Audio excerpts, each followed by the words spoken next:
Hello, friends. Welcome once again to the Prayer Focus podcast. I am super excited. I'm just decided that that is going to be my opening phrase. I'm super excited today. So I hope you don't get tired of that phrase because I am really excited. I'm just coming off of a little bit of a sickness and some family issues. So, first time I've been out of the house in about 7 days. And so I feel like, I'm one of those young horses that's just kind of opened the corral door and they just go running off and jumping and kicking. And so I feel a little bit excited today, but I have a little bit of a heightened excitement today because as all of you know, you've been watching what is happening in society. And over the last couple of years, it's been around for probably a decade or so, but over the last few years, there's been a heightened um, um, emphasis or underscoring of computerized helps like AI and automations and all of these things.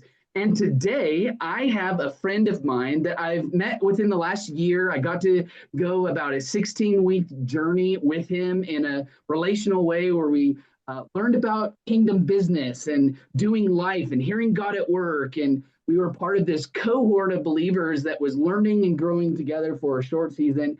But since I've done that, I have just had this connection, heart to heart connection with Simon, and I love what he's going after. He's in the space, he is an expert in social media marketing and creating story around business, integrating AI and social media marketing, and just doing the whole email marketing. He's just an expert in helping people take the dream that God gave them and taking their message to the world and optimizing what God has given them in their heart. So I'm excited to introduce you today to my friend and brother in the Lord, Simon Cryer. Welcome to the Prayer Focus podcast. Hey Scott, I'm so excited to be here, my friend. It's going to be a great time. I'm actually really pumped about today and what it can mean for your listeners, what it can mean for their calling, the fun that they can have in business. I'm actually going after just the other day. I was just thinking about God and thinking about how He spoke the world into existence and creation, and it's just like whoa. And then as I'm thinking about that, I'm thinking about that verse that says the same power that rose Jesus from the dead is in us. And from a creative perspective, I just get excited about that because it's like, man, the possibilities that we have for God to use us strategically for His kingdom purposes. And I think that's the key. By the way, I think self ambition is so overrated, and that is not what the kingdom is all about. But being used strategically as a weapon of influence for the kingdom. Not that God needs us, but He chooses to work with us. Just before you press record on the podcast, we were praying together. You were telling me about how your background is in psychology, sociology, and theology, and you were saying that the highest form of play, as they've done, studies on children, is to go to work with their dad, and it's just like, wow, that's just the ultimate. So, when we as Christians jump into business, and why would anyone in their natural mind want to do that? And jump into that boat, because that boat is heading into some fairly choppy waters and treacherous waters sometimes. But man, we get to jump in that boat with Jesus despite the waves. And sometimes it might feel that He's just having a sleep in the boat. And it's just like, hey, can you not see the waves around here? Help. Do you We're even living. care? No, he's like, oh, he was just having a sleep. But when we do that, man, to know the access to the power that we have to be able, He Come wants to on. do that, right? So we can really come alive in that journey of entrepreneurship and be used strategically to know Mm-hmm. His presence, to experience Him, and just to get Come to on. know Him more. I reckon that's just the thing. It's just like, hey, we get to go to work with our dad. And why is that so cool? Is because it's a journey of self-discovery about who we are and who our father is. And that is what it's all about. Come on. Now Yeah. you're preaching. Now you're preaching. Somebody give that man a microphone. Yeah, yeah, man. So So I'm excited to be here just to share a bit of um, maybe my journey, what we've been able to yeah, do for clients, how we can be a blessing to your listenership here. yeah. Maybe there might be just one thing that is a catalyst for change. I'm excited about maybe one seed or two seeds or a few Hmm. seeds Hmm. that can bring total transformation, because you might just be one strategic idea away from complete breakthrough that changes the whole landscape of your business. Yeah. If you take that seed and you plant it in your Hmm. business, man, Hmm. the outcomes that can happen, I've seen it time and time again, where it's just like Hmm. one idea, one thing. Like, I had a client who had been through 4 digital marketing agencies in the space of a year, right? And it's a jungle out there of freelancers and so-called agencies, and who really don't know what they're doing. There's a lot of cowboys out there. This guy'd been through 4 in a year. Somehow he'd had the courage to get back on the horse again after being kicked in the guts so many times. And here he is talking to us. He's like, man, the last digital marketing agency had my Facebook account banned, restricted. I can't advertise on there. And all he had was a list and an email address. It's like, he got 30,000 people on a list. He's been in business for like 18 years, but he's got like nothing to really market because he's been restricted on all these other social media platforms, which is what our superpower is. It's like, okay, man, you've got a well-nurtured list database. Let's put out a compelling email. We put an email series together, just one thing. So with the cool thing about email is there's zero ad spend required. Okay. It's free pretty much. So we put an email series together, and I said, man, what would it be like if it was this to be really successful for you? He's like, if you could make us $500,000 from this one email series, we'd be very happy in a month, right? And it's like, okay, it's a pretty big ask. We knew the list was fairly well nurtured, regularly contacted. That's a key point of distinction. If it's not, we have to do a lot more work to build value and relationship. It's like any relationship, husband, wife. You got to build in some equity, right? You've got to add some value, or like a bank account, right? You got to make some deposits before you can make a withdrawal. So yeah, because you got to put some assets into the account. Anyway, so this guy had already a fairly well nurtured list. We did an email. We did $1.2 million from just an email series. It was crazy. Like, we'd done that in a month. That's banked revenue. Sometimes people talk about funny money and they'll say, oh yeah, we did $1 million. And it's just like, no, you did 20 grand a week. That's not $1 million, right? We're talking 1.2 million banked revenue in his account. And the highest revenue month that he'd had in his 18-year history was $600,000 in a month, which is amazing, right? That's a good month. But we doubled that just with email well, it was just over a month, right? So we got to the month. It's like, dude, you've got $1 million banked revenue here at the end of the month. I just feel there's more. I know we said there's urgency and scarcity. We cut the offer off, doors closing. Like, there is urgency there, legitimately. Can we just extend it? Can we just do just for 2 more weeks? Because I feel there's at least an extra $100,000 there for you. And he's like, yeah, sure. Okay. So we did it for 2 more weeks, opened the doors back up again, banked another 200,000. Then we closed it off. We did that same strategy to the same list, right? About just under a year later, my senior copywriter, who I had on team then, and I still work with now, he's like, you did over 7 figures with this email? It's like when you take you take your car to a gas station and they look at it and they're like, who worked on this last? It's like, wow. It's like, hey man, got a bit of a slap in the face. Yes, I did do 7 figures with that email, because it's an uncommon thing to do a 7 figure email launch, right? There's not too many people who can pull that off. So it's like, yeah, sure, man. We did one. I said, let's see how you go then. So we had a gentleman's wager, a bet, and he actually beat me. He did 1.3 million in revenue to the same list a year later. And gosh, he's so good at copywriting. In fact, the owner's wife of that business rings me up and goes, what's going on? There's no way we're giving away this much stuff, this much value.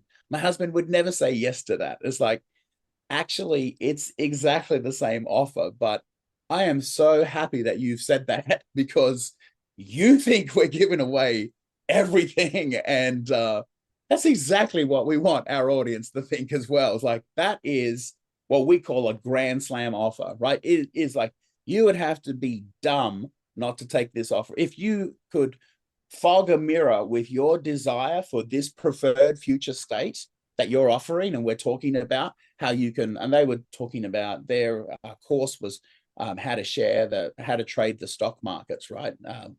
If you can fog a mirror with your desire to future proof your finance, protect your family, and have the lifestyle that you want without being thrown around by government overreach and COVID and all the things, right? Then this you'd have to be dumb not to take this offer up. It's like seriously, you're just in the wrong list. Like go away and never talk to us again if you don't buy, because it doesn't get any better than this, right? We can't give away anymore. So yeah, it was just a great couple of campaigns. So yeah, just from email, that one seed, we did like $2.5 million of revenue just from an idea, Oh right? my gosh. When I wrote the email, I was thinking, okay, who is the best in the world? Who hires the best copywriters in the world? And it's like Tony Robbins actually hires some of the very best copywriters in the world. Let me have a look at some of the language that he uses. And that's where we came with, winter proofing or future proofing your finances. It's like, dude, I really like that terminology. We were just looking at, I was just looking at, because I wrote all the copy myself the first time around. It's like, what's some of the critical success factors that make his offer work? All right, that make his stuff convert. If I look at his business mastery, it's a similar thing. It's not the same thing, but what are the ideas? What's the emotional connection that he's making here? This is essential for copywriting and offer creation, because people buy on emotion and then justify with logic. A lot of people, business owners, will talk about like the features, right? It's just like, it's like if you go to what is it, Home Depot, to buy a drill, the thing that you want is not the drill. You want a hole in the wall. That's the thing that you buy. Right now, if you can find a way to connect with someone emotionally, then that's a great thing. It can't just be the feature. It has to be the benefit. And in our case, for the Home Depot, benefit is a hole in the wall, right? How we get there is like through avoiding pain, right? So let's not have sore thumbs or things like that. Let's use technology and make it easier and have a precise, neat hole, right? Which is easy, right? Which is effortless, which is going to save you time and money. But yeah, you want to save embarrassments, right? So if we're talking about, I'm just freeballing here with the idea of somehow getting an emotional connection around something as boring as a drill, right? It's like, yeah, sometimes it's hard. But yes, you've just got to get emotional, because people buy on emotion, justify with logic. You need to have both there. But the first thing that's going to move people is emotion. Mm-hmm. Yeah. Yeah. So that one thing, Those are man, that awesome. one thing can be totally transformational for top line you in business. And we never know what that one thing is, by the way. And we don't always perform miracles here. Sometimes, but not always, and not always the first touch of what we do, right? And Jesus was the same, right? Like he told the guy to go, hey, what do you see now? It's like, oh, I kind of see like these stick figures. Like, all right, how about now? You know what I mean? So we're like that. We don't always hit a home run the first swing of the bat. We'll keep swinging, man, and we've got it. Because if there's a destiny on your business and you've got something that's a proven offer, it's just a matter of time. And sometimes it can take a little while, right? So there's this awesome phrase that they use on Wall Street. It's like, it's slower than you expect, but then it's faster than you can imagine. And I love that. Sometimes it's like, I mean, you're a business owner too, Scott. Sometimes it's like, we put in $5,000, nothing. Next month, we put in $5,000, nothing. Next month, we put in $5,000, nothing. It's like, whoa, I've had a lot of heavy duty conversations like that. For not a lot, but a few, where it's like, oh, we're swinging the bat. And at month 3, people are going, hey, is this going to work? It's like, swinging the bat, we're swinging the bat. I believe it. I believe it's going to work. Absolutely. We just need to try a different approach, where the market is just telling us that they're not resonating with this offer. And we like it. We're excited about it, but the market's not quite excited about it. So let's have a look at our market again. Who's our audience? Are we serving it to the right audience? And when we hit it, we'll hit it. So yeah, we've had lots of conversations like that where it'll be like I have an investment property client at the moment, and they sell investment properties, and it's beautiful. So yeah, our first month is the same thing, just nothing. Second month is like, great, we've got leads coming in, and they're saying, we can't talk to anyone in the lead, any one of these leads. And I'm saying, because I'm looking at two things: you need sales and you need marketing, right? So sometimes what's out of our realm is the sales process, right? But I'm in that realm because, man, if we can help the sales process, then that makes us look better, right? It makes us more effective if the sales process. No point in a business having the greatest marketer in the world if they can't eloquently, it's a bad word to mess up, if they can't eloquently and elegantly ask for the right to do business, it doesn't how good their marketing is, right? So you need to have the sales process dialed in.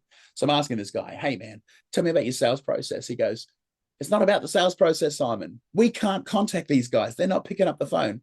It's like, just humor me and tell me what you're doing. When do you call them? They have a call center. It's like, oh, we call them within 5 minutes. It's like, and then when do you call them? That's good. That speed to lead is cool, because if you call them within 5 minutes, you're 21 times, according to the data, 21 times more effective than calling them in 30 minutes. 21 times. That's scary. That's why you need automations, by the way. But these guys had a call center, and your listeners might not have a call center, and it might just be them. They might be a solopreneur, perhaps. So you definitely need automations to put that stuff on autopilot because of that scary data. Like calling within the hour versus the next day, 60 times more effective, right? So you've got to get onto this thing. So this guy says, yeah, we call them in the first 5 minutes. I said, when do you call them again next? He goes, oh, within half an hour. It's like, just try this one thing. Call them. They don't pick up. Just call them straight away again. Just straight away. Like we call that double dialing or double tap, right? Because we want to create some curiosity here. It's like, that number just called me. I'm not taking it. No one's picking up their phone in 2025, Scott, right? It's okay. And sometimes people have their phone on. Hey, if it's not a number that's known to me, I don't even want to be notified. Right. So if you just call them and then call them again, that'll actually override that security setting on their phone. Oh, It'll override it. And it's just like, oh, who is that? And then there's that curiosity factor. It's like, well, that might be my kids, or one of my kids on one of their friends' phone, or I don't know. But even if it's like called, then called again, it could be important. And we believe it is important. Right. So there's some people who don't agree with that, by the way, but I just said to a client, just try it. So we went from frustration, oh, this isn't working, to 4 weeks ago, clients going, amazing. And they're just spending like $100 a day, not huge money, $100 a day. They said, we've got 31 leads come in for that $100 a day. And we've got 17 booked qualified appointments from that. That's just game changer, like night and day. And to be honest, Scott, it's like where I am right now with my clients, I'm just leaning in. I'm so grateful for the challenging times and bad times, because it forces the best, most resourceful version of me out. And that best version of me is the one that's made the one that is perfected in weakness. It's the one that says, God, I just abandon my own ability here right now, and I need breakthrough to be a blessing for my client. I need wisdom, and your word says that you give it, and you give it not without reservation. You give it generously and abundantly. I need breakthrough for my client. Would you give me the strategy? Would you give me the insight? Would you give me the offer that resonates with people, that makes a difference in their lives, and that helps them? And look, sometimes for whatever reason, it's just like, God, I just abandon anything. And when I think about me and my business, it's like, God, whatever you want. If you don't want this person to be my client, I'm okay with that too, because you are my provider. I just abandoned this person who was self-reliant, and I just trust in you, God. Whatever you want, just help me to be a blessing to them. I'll do it for free if you want me to do it for free. I don't care at this point. I've been through so many ups and downs. It's like, I, I don't mind. Whatever you want to do, God. I've seen you show up and show off, and I'm ready for it again. Just help me to help this client to be a blessing. And if you don't want to bless them, well, there's maybe something that's going on that I'm not aware of for whatever reason. That's your thing. But Come I on. need you to show up. I need you to show off. Could you help me to help them? And Yeah. let me make you look good in this moment right here, right now. Yeah. And we call that staying in step with the spirit. Yeah, That's yeah, so yeah. good. Well, we've kind of just dove right in head first into the pool of ideas and process and just the way that you serve. But let's just now that we've hooked everybody and what you do and how you do it and everything, let's just kind of back up and give just a little bit of introduction. If I was a person you were meeting in, say, an elevator or at a networking meeting, introduce me to Automate Convert. What is it that you do? Yeah, yeah. Well, you know how leads are the lifeblood of your business, Mm-hmm. right? If you don't have anyone to talk to, anyone who maybe looks like your ideal customer, then you're not going to be, Opportunities. yeah, you're not going to be in business for very long. So we put you in front of your ideal customers, and we pretty much make it rain leads, so that you can book and have qualified appointments on autopilot, on demand, with a proven predictable system that lines you up to have qualified conversations with people who put their hand up to buy. That's what we do.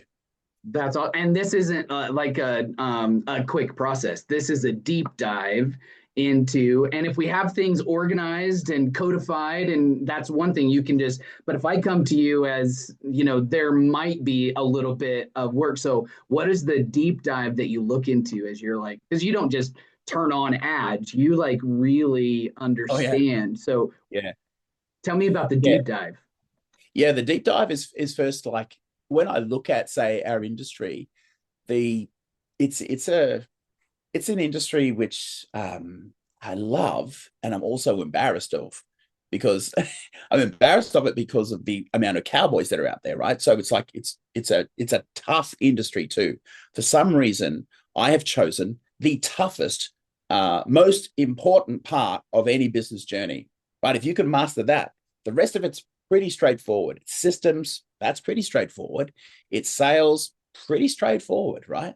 But the marketing, getting you in front of your ideal customers, oh, there's a real art and science, and it's a combination of those both, right? Art and science. So I'm a little bit of a unicorn, Scott. I don't know if I told you, but when I was at university, college, I was studying fine arts and accounting. It's like weird, right? Uh, Yeah. but I've sort of become a unicorn, and probably perfectly matched for this space where you need some creative prowess, and you also need to have an analytical mind to analyze data and make decisions which are underpinned with data as well. You've got to have a look at some real precise numbers, and you need to know how to interpret data and give that to your clients and help them on that journey.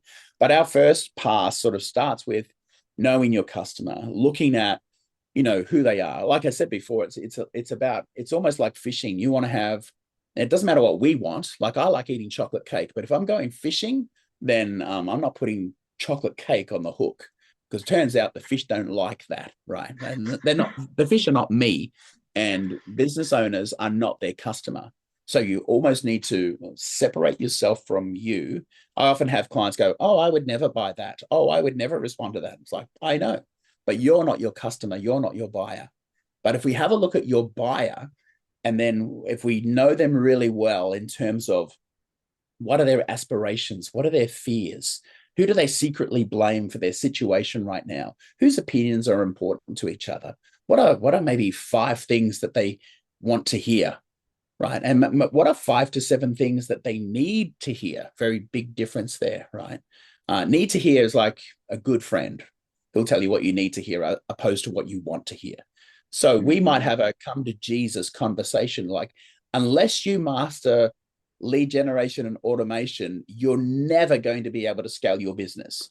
That's a real strong pain inducing, fear inducing almost message, right? It's like Yeah. until you do this, you will never be able to aspiration, scale your business, enjoy Yeah. the freedom. So what are their aspirations, right? What are Hmm. they hoping for? What are they dreaming for? Why did they get into business, which is a crazy move? Why did they get into business in the first place? What was that crazy, weird idea that they had, that wild idea, that Hmm. creative idea? What was that passion idea that they had for this journey? And where are they right now? Where is the disconnect? Where's the gap? Right. How can Yeah. we amplify the gap? Because we want to focus on pain, all right, amplify the pain. And the only reason why, as you study in psychology, you will know that 95% of people are motivated to move away from pain rather than moving towards pleasure. And it's Yeah. just the way it Yeah. is, I, right? I call it stay away from my black hole. Yeah, right. Okay. Yeah, so I don't know what that means. It's just your pain point is this dark, this black spot, and you do Yeah. everything to keep people away from it, and you keep away. And it's almost like we put up these personas relationally, conversationally, where we are steering people away from our pain. So I call it stay away from my black hole. Yeah, yeah, yeah. I love that. In fact, we want, and when we ask the question, who do they secretly blame? We're really wanting Mm, to get into the mind and into the heart, most importantly, of our ideal customer. We want to mm-hmm, resonate with them. Why? Because we want in the copy, which is the text that we write, mm-hmm. we want to be like the classroom photo of theirs back in 1993, right? And the first person that they're looking for in their childhood classroom photo was who? Themselves. It's you. It's they're looking for themselves. That's right. So we want to resonate with them. It's just like, oh my gosh, that's me. Uh, oh, that's Mm-hmm. me. And guess whose favorite subject of Scott Fiora is actually Scott Fiora. Then God. I mean, depends on the day. Right. But yeah, most people, their favorite subject is them. I think on How to Win Friends and Influence People, Mm-hmm. the author of the book there is saying, oh, the sweetest music ever known to a person is the sound of their own name. Right. So use their name a lot. They love it. It's like music to their ears. Right. So yeah, we Yeah. want to show people themselves. So if there's an image that we're using in an ad, we want the image to look like the age demographic, right? We want to look like them, what they might wear. We want to show happy people a preferred future state is good. People who are smiling. People don't buy people who are angry, right? I put a smile on my face because people are buying that. They're buying the smile. They're buying that. Oh, this guy is happy. I want what he's got. I'll have what he's having. You know what I mean? It's just like, dude, Yeah. I even thank. mentioned that this more as we started is like it always seems, Simon, every time I see you, you're just happy. Yeah. Yeah. Look, if I'm not smiling, I mean, you can't really see my physicality here, but if I'm not smiling, it looks like I'm about to hurt someone. I'm a reasonably sized guy, right? I'm a big guy. And it's just like, if I'm frowning, no one's buying anything, right? Because they're too afraid. So and I'm not approachable. I'm not relatable. So yeah, I want to be that person. And I do that. We talked about putting on joy like it's a jacket, right? Yeah. Yeah. And the in Revelation says they overcame by the joy of no, the blood of the Lamb and the word of their testimony. But there's joy, which is the strength of the Lord, right? Yeah. Joy of the Yeah. Lord is strength. Yeah. Yeah. So we've got to put that on. Sometimes it feels like it's not authentic even, but it's just like a Mm-hmm. physical putting us into this state, this Mm-hmm. physical state, because it's impossible to feel joyful and depressed at the same time. Like if I'm Yeah. standing with my chin up and my shoulders back, I'm breathing deeply, and I'm just my physicality is going to put me into a physical state. Well, my emotions will follow because sometimes our Right. emotions will lie to us, right? And And absolutely. yeah, and we can't always trust them. They're tricky little Mm-hmm. things. So Yeah. sometimes we have to be in charge of where we're taking this body. We've got to discipline Mm-hmm. it, take it to where God wants us to be. When He commands us to be of good cheer and courageous and strong, Mm-hmm. right? Not a serving suggestion, but it's a command. That's right. to be courageous, like in the face of fear. Do not be afraid. How many times does it say that? I think it's only about 300 in the Bible. I think it might be Yeah. 365 or 56, something like that. It's like there's a reference to that, I think, for every day of the year. Do Yeah. not be afraid. It's a command, not a serving suggestion. And so Yeah. despite what we might be feeling, we are not going to be that. Do you know what I mean? We might Hmm. feel that, but we're going to show up in a different way. Show up with faith. Yeah. Yeah. So your deep dive includes helping people discover their core message so Yeah. that the most amount of people are attracted to that narrative. Absolutely. So it's like going fishing. So you want the right bait at the right time, in the right place, after the right fish. So it's like that. So if Come we're on. saying in the right place, it's like where are our buyers showing up, right? So Mm, if we're after, say, plumbers, for example, if they're our buyers, then they're, guess what? They're probably not going to be in LinkedIn necessarily. Like tradespeople, they're not on LinkedIn. They're on Facebook. So we wouldn't advertise on LinkedIn. Firstly, LinkedIn's very, very expensive, right? But if we were after chief technical officers of Fortune 500 companies, we'd absolutely find those people on LinkedIn, and we'd be able to get really precise targeting for people who take on CTO, chief technical officer roles of organizations that hire 500 people or more.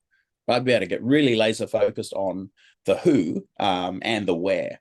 And then the what is resonating with their ambitions, their fears, all the things that make up the demographics and the psychographics, right? So yeah. we make that connection, and then we find out where they are in terms of their journey. Are they problem aware? Are they Hmm. aware of the pain, or are they not even? And Hmm. so that's going to change. If they're not even problem aware, we have to make them problem aware. That's what the job of Yeah. our, all right, that's our offer. Are There, they? there's a balance with that problem aware too, because I heard one of your TikTok little 1 minute reels was you have to get on their side. You can't just tell them about the problems. You have to actually get some sort of a we're on the same team here. You can't be in opposition. So there's this balance, right, in that problem aware, right? Yeah, yeah, that's right. You have to. You're not. No one's ever going to write you a check when you're blaming them, right? Yes. It's not going to happen, right? You're never going to win an argument when you're blaming someone. You can just check that out with your own marriage. I've never actually won an argument full stop, but I've uh, just never won an argument. Yes, exactly. Full stop. wouldn't one time would be good, right? One time would be like, yes, I got it. But never happens. But you're never going to win a conversation of influence and get someone to compel someone to actually take action when you were blaming them for something. They're never going to be motivated to. You have to let them off the hook.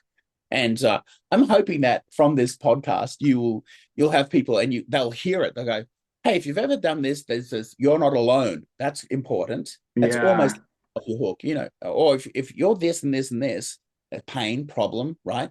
Then hey, it's not your fault. You have to let them off the hook. It's not your fault. You were never taught this at school, or hey, it's not your fault. They never taught you business at school, or hey, it's not your fault, or whoever they're blaming. The government's got you in a system where it's hard to win, right? Oh, it's not your fault. It's Mhm. the banking system that's designed that's stacked the cards against you. It's almost like the house never loses, right? It's like, but Mhm. it's a way that the wealthy are using that doesn't matter how the house, and it sets them up to win because they understand how to play the game. And once you know Mhm. the game, you can't be played. Words like that, letting them off the hook, then say, oh, we've got pain in that one little thing that I just said. We got pain, bam, bam, bam. Like you're not alone and it's not your fault. The system's stacked against you, right? But there's one thing that people that they want to be, the Mhm. aspirational preferred future state, there's Yeah. one thing that the wealthy know how to play the game. And when you know how to play, Mhm. you can't get played. What? I've been played. I knew that I had been played. I knew that it wasn't my fault, right? So you're on their side, right? And it's Yeah. this thing, right? We don't want to dilute our offer by having them to try and agree with five different things, because that's going to, even though you've got all these really cool things as a business owner you might be excited about, keep it down to the one thing. There's one thing, there's one secret right? There's one thing, you dial this one thing in, and then your whole world will change, Yeah. right? So that's the sort of the elements of a great offer: problem, Yeah. solution, relatability, talking to the person they might secretly blame, introducing their preferred future state, and then just having the one thing. So as you're creating an offer, it's like, what's the one domino that I need? If I knock that one domino over, what's the one domino that's going to knock over all the others? Yeah. So it's You know, the one. yeah, Simon, as I'm listening to you, I'm like, this is like engineering and architecture in the context of marketing and automations. Yes, yeah, yeah. This And is it's this is hard. brilliant. This is hard work, and so we have to really dive deep when we go through our profit profiling exercise. We're asking all these questions, right? Yeah. What's their secret ambitions? What's their secret nightmare? Even Hmm. if it's irrational, like I'll always be broke. I'll have to borrow money off my kids. So we do some work in the financial services space too, right? Um, Yeah. and it's just like, yeah, that's a thing, right? Yeah. The embarrassment and the shame of someone in retirement having to borrow from their children. It's like, no, it needs to be the other way around. And we need Yeah. to be grateful for that. It's like, that's how it should be. It shouldn't be Yeah. the other way around. And Yeah. I personally to that because I've been in that situation where my father Hmm. had to borrow from me. And it's just like, Hmm. imagine how, if I put myself in Hmm. his situation, it's like, Yeah. imagine the humble pie you need to eat to have that Yeah. conversation. No one Yeah. wants. So I feel like there's an element of failure and shame around that, Yeah. you know. But when we get to those sorts of emotions of failure and Yeah. shame, Yeah. and we want to free people, right? But Yeah. we want to at least have the courage to have that deep conversation of that deep emotion and how to set them free from that. Because I think there's purpose behind business, right? Hmm. So yeah, if we can free people, I like Isaiah 61. It's like, Hmm. Oh flows. yeah. Yeah, it's like that's me, right? Setting captives free, preaching Hmm. news. Man, Yeah. that's being anointed. That's just Yes. yeah. So So not all of your customers are believers, right? You're like open to the public. It's not your only, but you yeah, are this. So we kind of in the first part of our podcast, we kind of talked about some testimonies and some things that you've been able to do and some of yeah, your expertise. And then we kind of built kind of a runway up to that by kind of talking about every. Let's build kind of another layer to this building that we're building on this podcast and talk a little bit about your relationship with God and kind of some of the things that you know you kind of have a little bit of a competitive, unfair advantage because you have the Spirit of the Lord that's in you. So some of these creative ideas and strategies to help people, they're actually, your friend even proved it. You got this out of that email, but that's there's right. something on you, there's a spirit on you. So let's just kind of lay a little bit of a spiritual, Holy Spirit foundation in this. Talk to me a little bit how the Lord and the indwelling presence of God has affected or even changed the course. There's probably some integrity. There's probably some other things that have kind of played a role in your relationship with God. But just take a couple of minutes. Let's just talk about the Lord. How has the Lord been a part of this? Oh man, that's such a powerful question. How has the Lord been a part of the journey? It's like wow. He is the journey. He is. I you know we prayed before this call, just abandoning this idea of the self-made man, and I just love that so much. In fact, in times I've been through some really horrible times, right? Some tumultuous times in business where trusted the wrong people, been unequally yoked with a wrong business partner, and whoa, I remember and that was like 2, 3 years ago, right? I had a business partner who stole the whole business from me. It was like, wow. And I was talking to God about it, and I just got so rebuked. I said, God, why did this happen? How did this happen to me? And like, why did you let that happen? And I just got smacked in the head, like from God. He said, I rescued you from a Mm-hmm. burning building. um, you wouldn't know who you are. You would have no reputation and you would have no legacy. You would have no identity in me if I had have allowed you to stay in that environment. It was like my prayer changed so quickly to why to thank you. Thank you for that. You know, sometimes we That's so good. What a great yeah, analogy of having the Lord. I rescued you out of a bad deal. I rescued you out of a burning building. You didn't lose yeah, anything. I rescued no, you. no. You almost did, and you would have. You would have Hmm. tasted real loss feels like, what real loss tastes like. But I prevented that. And in those times, Scott, I've just seen like clients just come out of nowhere. Like just, Mm. oh, I was talking to someone and they said, I should talk to you. Um, Even recently, it's like we're always measuring and trying to do lead attribution. So we've got just been inundated with clients recently. And I'm like, hey, which ad did you come through? Oh, it wasn't just an ad. I heard you on a podcast, or it wasn't that. I saw you over here. And it's just like, for me, that's just God going, I got you. I got you. It's like, That's it's clearly God. And look, we are doing our own marketing campaigns. Like we spent like 2 grand the other day to make 30 in revenue from clients, new clients onboarding. That's cool. Yeah, it works. And I'm saying to my teams, like, guys, let's double down on what we're doing for marketing because we need some more clients. And we should be able to do this digital marketing thing because this is who we are and what we do. So yeah, I think the ROAS, the return on ad spend 2 grand, make 30 grand. We're okay with that. That's okay. 15 times multiple, we're good with that. And I think that's the difference that business can make, right? As I'll come back to the question, but we see that all the time. We've got one client, and she spent like $11,500 on ads over a long time, months and months and months, and she made $309,000.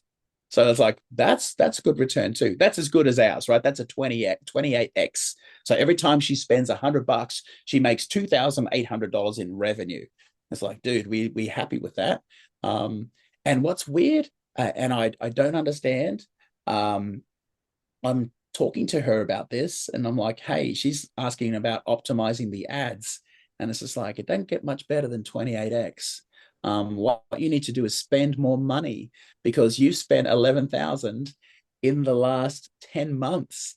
So you're spending $30 a day on a high ticket item. My 17-year-old son probably spends about 4 times as much as you do on drop shipping for a margin. Every time you make a deal happen, you make like 38 to $42,000.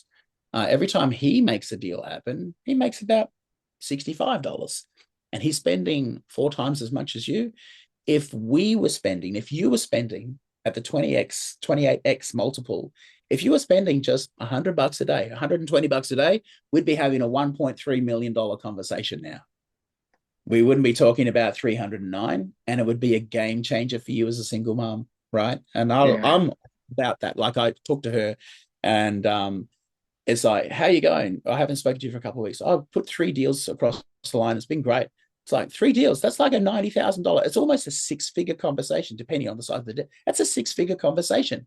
You need to tell us that because this is the thing that our team lives for. We love this, celebrate this because it's who you are, and you as a single mum, what that means in terms of the legacy that you show to your children of overcoming difficult obstacles. Business is difficult. If you're a Christian in business, it's even more difficult because Mhm. you've got even more obstacles. You've got someone who is flat out against you. You have an opposition that wants to kill, steal, and destroy. As right, that they are Yeah. touching on you. It's difficult. If you ever wanted to experience advanced spiritual warfare, you would sign up for business as a Christian, right? You Yes. would. It's even crazier. Yes, we've got a massive supernatural advantage, but man, we have massive supernatural opposition, right? We Oh do. yeah. Yep. Yeah. And all Absolutely. of and look, the opposition knows the weak parts of the fence. He knows to push on those weak parts because he knows that's where the fence is going to fall. So your character flaws, the areas that you fall, that's exactly where Satan's going to push back, right? And it's just like, it Absolutely. sucks. It sucks and it hurts, but God has got you. So I think in the whole God conversation, Scott, I just see him showing up with his relentless pursuit of love. It's like he's Mhm. tracking you down, he's stalking you, he's after your heart, he's after your transformation, he's after your breakthrough. And he loves you so much that you will see his relentless pursuit of loving kindness just come after you. He'll bring people after you, he'll bring people to correct you. We talk about that for a bit. Yeah. Like out of the Yeah. woodwork in the season, right? I went through a really dark season in my marriage when I lived in the US, right? Where we lived there for 4 years. Just went through a horrible situation. And Nicole's like, "Oh, would you at least talk to this guy?" I was ready to walk out, go my own way. And I had friends, like friends that I've known for years. One friend to me said, "Simon, God just wants you happy. It's okay to get divorced." And I just thought, I just knew it's like, that is the wrong thing. I knew what I needed to do. That is not godly advice. No, it's not. No, it's not. And I knew it. It's what I wanted to hear, but I knew it was wrong. Do you know what I mean? I at least knew that. Mhm. But oh, that got my attention because that doesn't feel right at all. And then Nicole Mhm. said to me, my wife, she goes, "Would you at least have a talk to this guy?" It's like, yeah, bring him on. He's got the Christian haircut, whatever that means. I don't know. But he just looked like a nice guy. Yeah, I just thought, yeah, no problems at all. I'll have a chat to him, bring him on. I was angry. I was angry at the church. I was angry at my parents. These are the people I blamed. I can't take personal responsibility, Scott, because I'm not quite a man just yet. But I'm angry at all these people. And yeah, bring on this guy. Yeah, I'll have a talk to him. No worries. What's he got? He slapped me upside the head so hard. He's like, "Just open your Bible here, Simon. Read from this. Blah, blah, blah, blah, blah. Oh, you make her a prostitute if you leave her."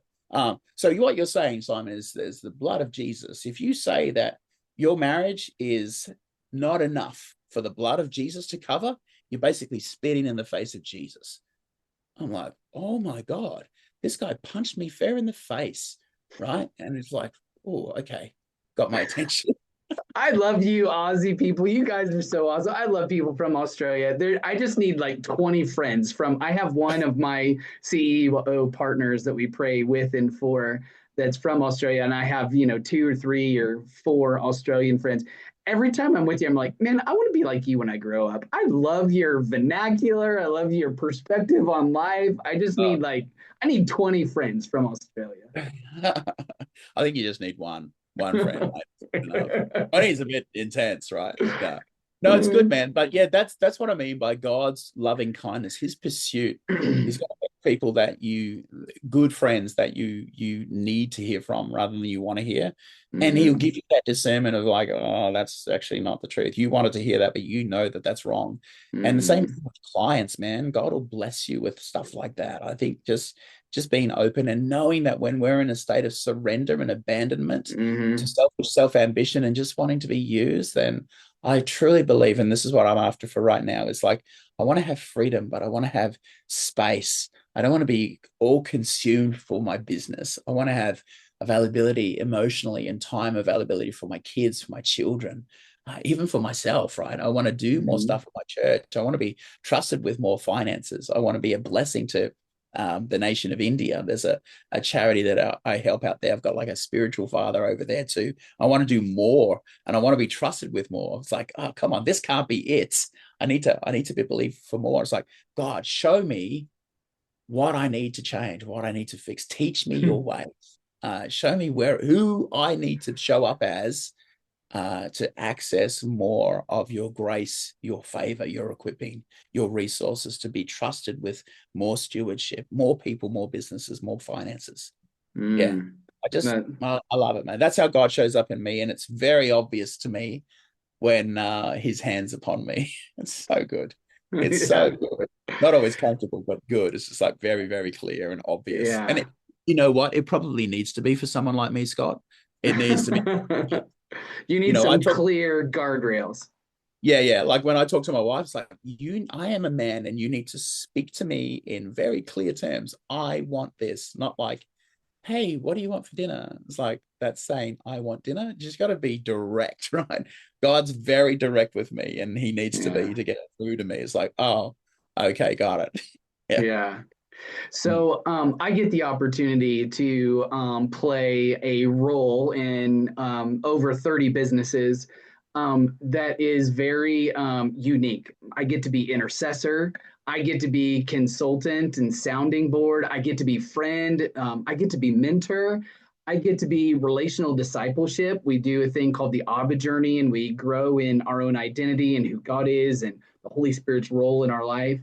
And I do have these two or three things, and I have this last question. This is a prompt for you to kind of give you the last word here.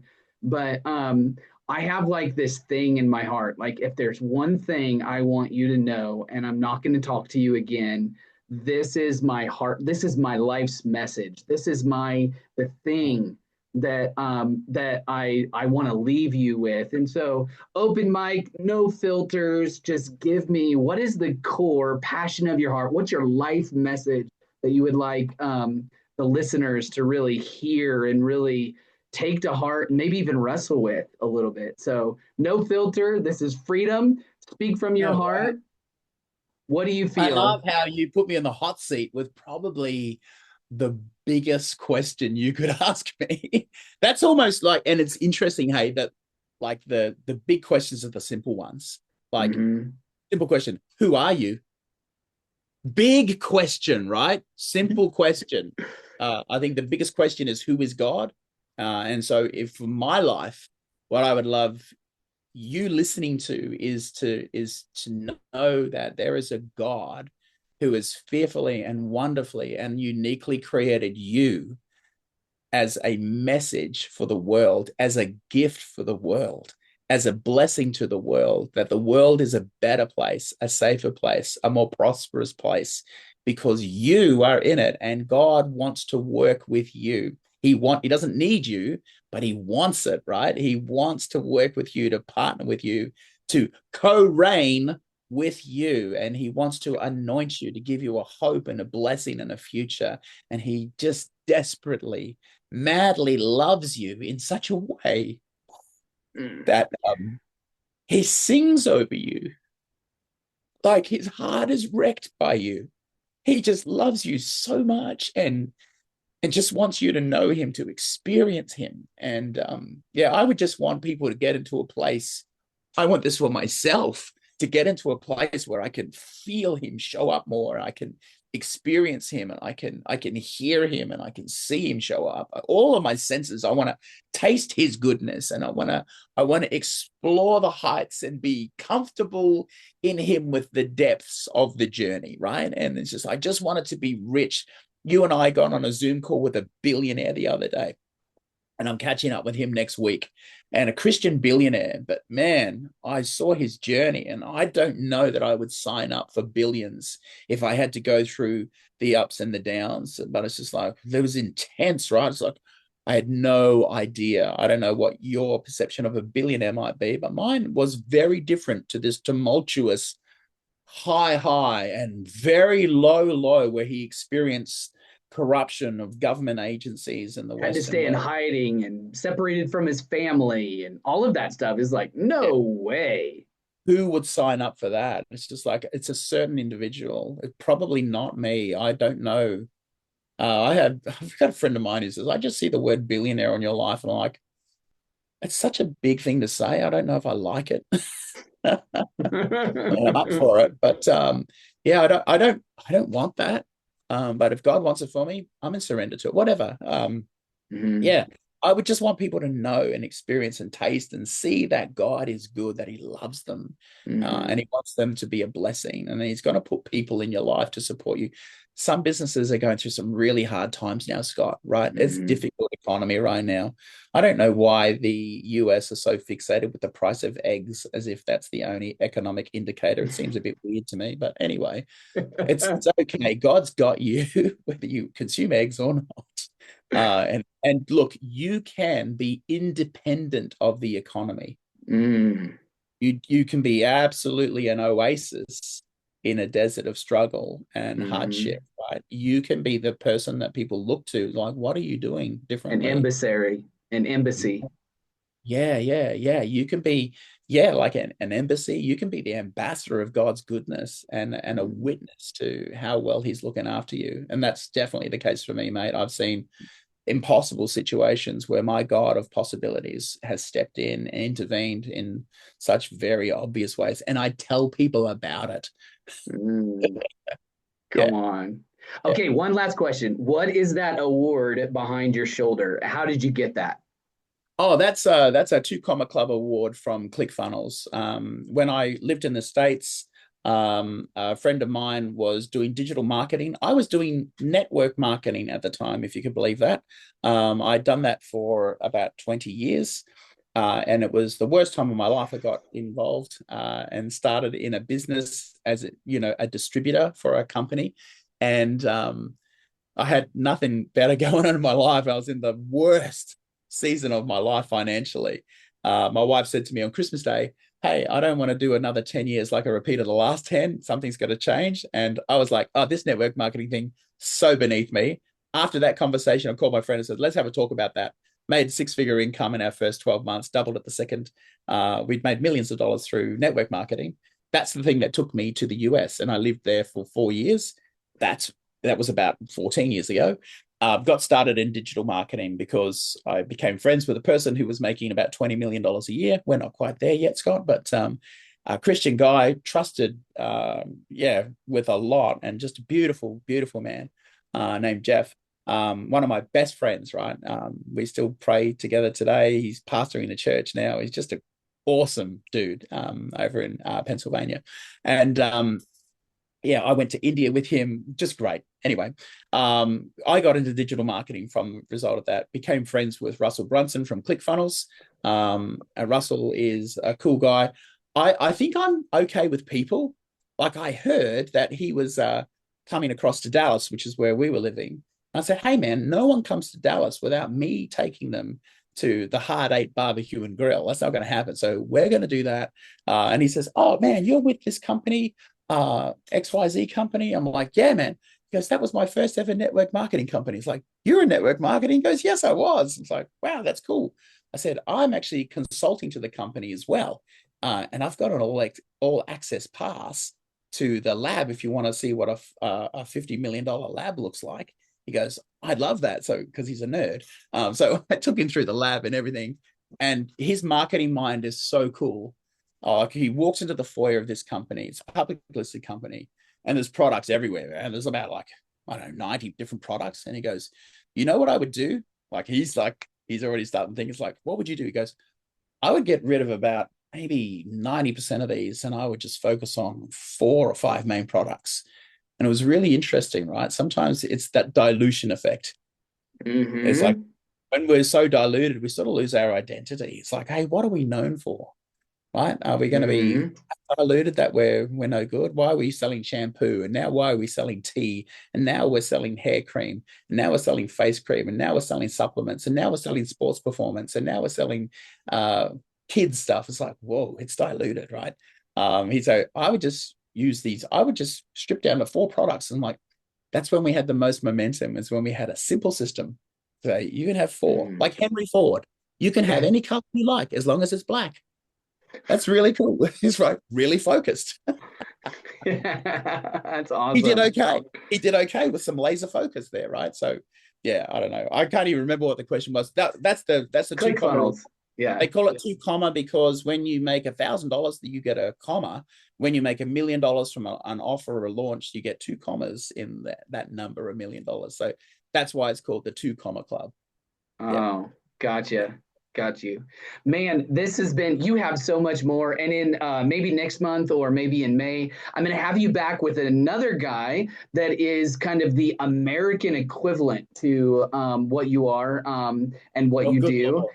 And his name is Cody Caudle. He's a good friend of mine, and he does very similar to you. He's really high up and very connected to the Go High Level CRM platform.